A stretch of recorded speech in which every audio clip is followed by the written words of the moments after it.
Hey all, welcome to ShareTreck. This is Raj here. Friends, today I'm going to talk to you about CRISPR Therapeutics because there is some more news out there.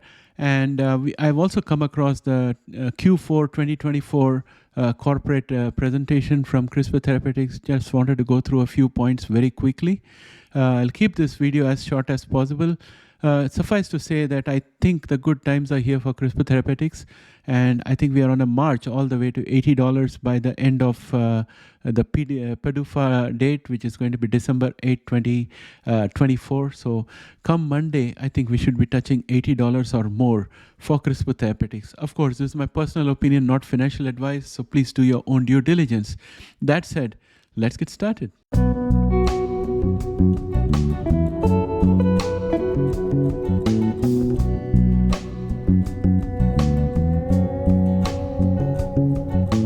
Welcome back, friends. First, I'd like to go to the TradingView platform to have a look at what's happening with this share, or rather, I think first let's go and have a look at the Q4 presentation and do the pricing the last. Let me take you to the Q4 corporate presentation. Well, friends, here is the presentation from CRISPR Therapeutics. It's 32 slides, and I'm just going to skim through them and give you the salient points that registered in my mind. So the first one is a broad pipeline of ex vivo and in vivo programs across 4 franchises. They're clearly delimiting the areas in which they are going to operate. There's a second slide on this. We'll talk more about it at that point of time. Again, historic approval of Exa-cel, that is Casgevy in UK, and next generation CAR-T program CTX112 and 131. So this is an elegant way of saying that we are dropping CTX110 and 130 because they do not appear anymore on the pipeline. So you will see that CTX110 is missing and CTX130 is missing. It used to be there earlier, so it's gone now. So that's an elegant way of stating that.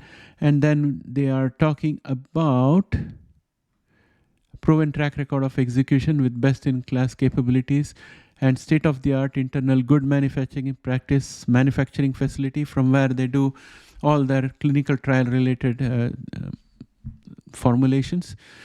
And then these are the 4 areas in which they are going to focus. And this is the pipeline.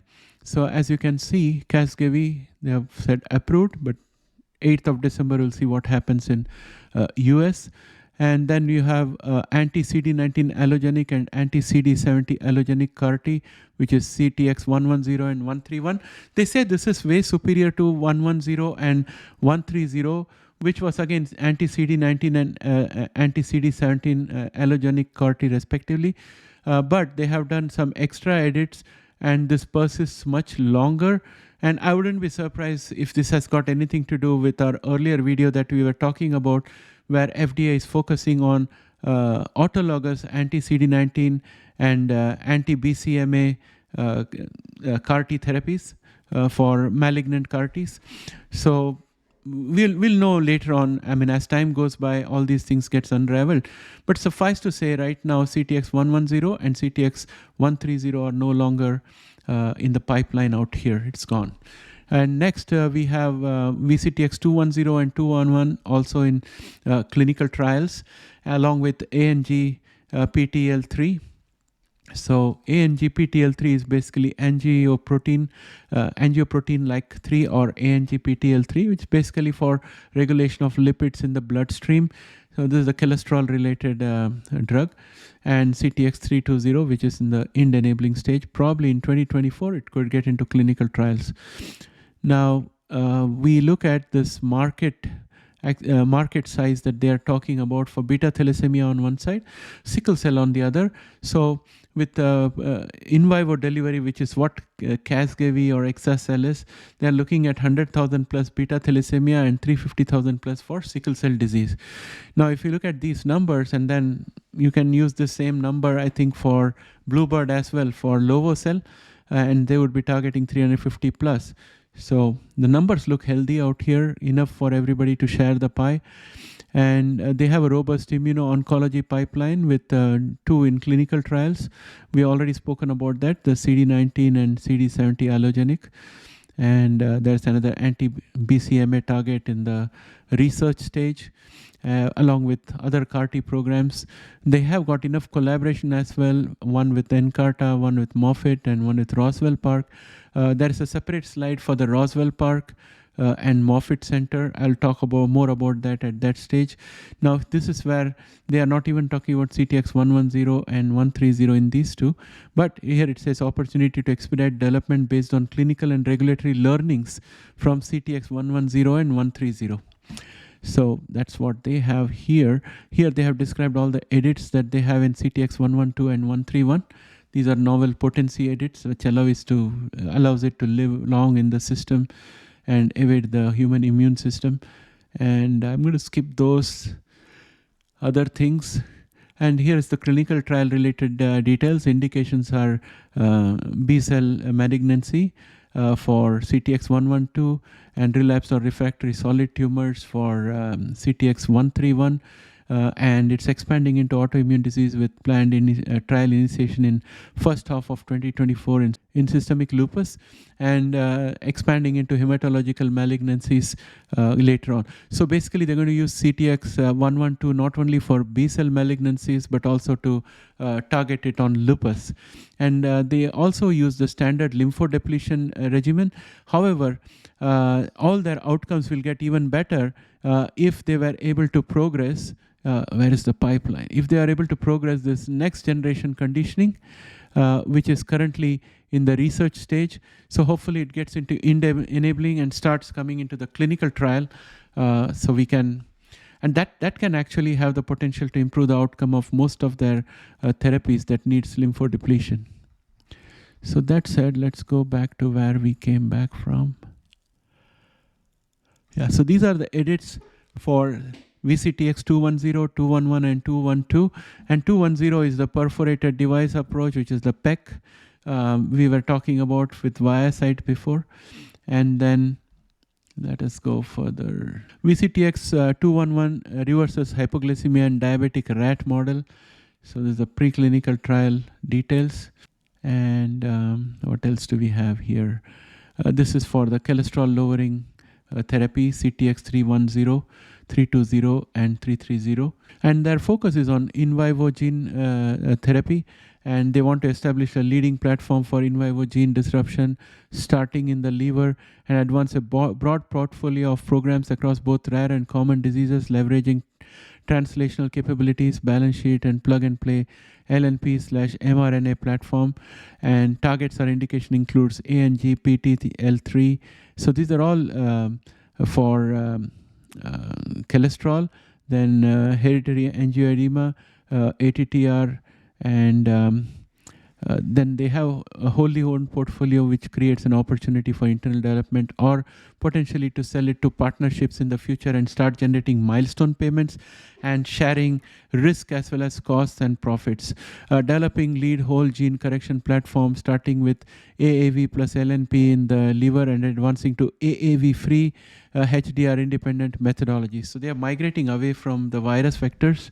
That's the intention that they have shown out here.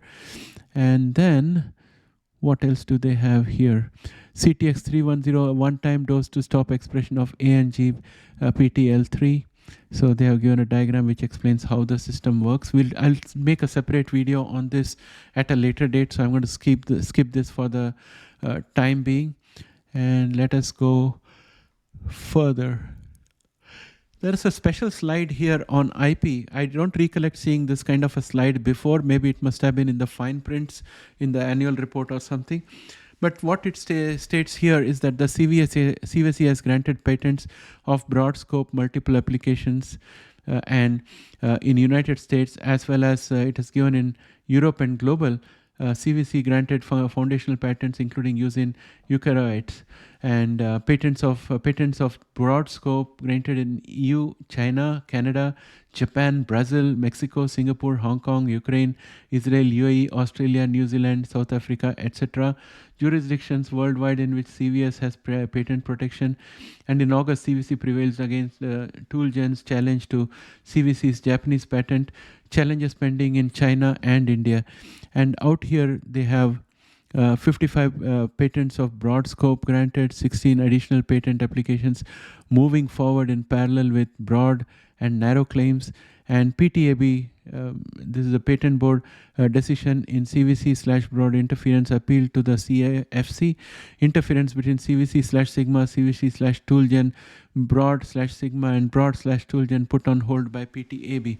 I guess the lawyers are going to make a whole lot of money in this place before this gets resolved, and I hope the courts can move on this very quickly, because all the delays are mounting the risk for the investors.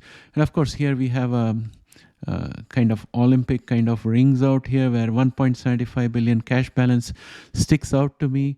And experienced management team, I definitely agree about that. Best-in-class platform and capabilities, good state-of-the-art manufacturing capability within in-house, and collaborative and entrepreneurial culture. It captures all the great qualities of CRISPR Therapeutics. So that brings me to an end of the look at this Q4 corporate presentation. Now I would like to go to the TradingView platform and look at what this has all done to the pricing. It has definitely boosted the value of this share. And I think we have broken through a resistance of 70.68 where we were yesterday, and we have gone above that today. And I think we are firmly headed towards $80, and the next resistance to cross is 79.51. And I think that's most likely to happen. There's a whole lot of challenges out here, because RSI is almost ready to get overheated, and MACD is running parallel to the signal line. But I think that nothing is going to stop CRISPR now, because PDUFA date is the 8th of December. Today we are on the 4th of December. And Friday is the 8th of December. So Monday would probably see a very interesting shares. We have to see whether people start taking profit on Monday or what happens. I don't know when FDA is going to make that announcement.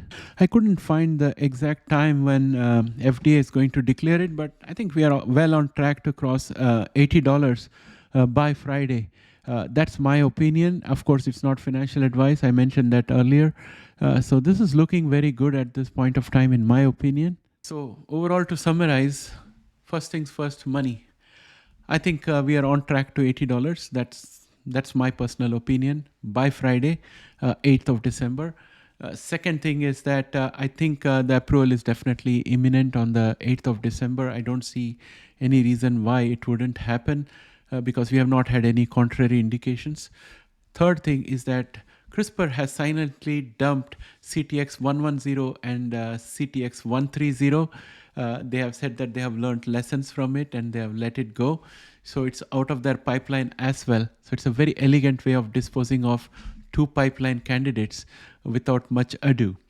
So that's a very slick move.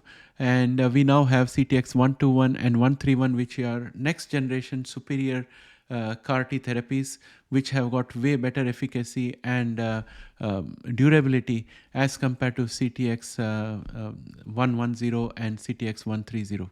So that's how we have to look at what they have announced. And also they have got $1.75 billion in their balance sheet. So that's again a great thing. The VCTX210 and 211 are proceeding as expected and doing very well. Apart from everything else, they are going to target CTX112 on lupus as well. And if they succeed out there, they are going to have another super duper catalyst for their share price. So everything is starting to look good. And they've also given us the anticipated size for beta thalassemia, which was around 100,000, and for sickle cell disease, which was around 250,000 patients, if I'm not mistaken. So that's pretty big size of market.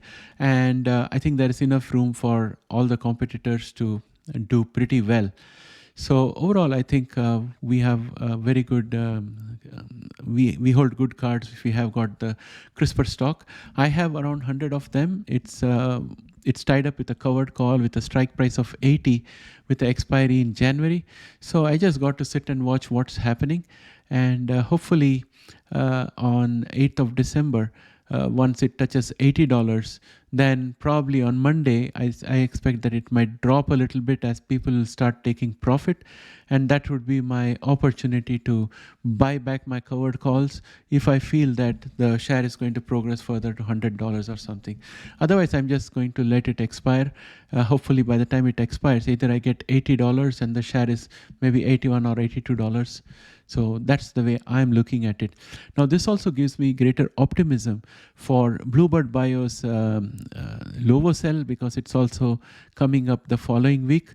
And that's going to give a boost to Bluebird. And I'm thinking that by Friday, Bluebird should cross $5.50. And in the following week, I think it will hover in the $5 to $6 range, with $6 being the maximum.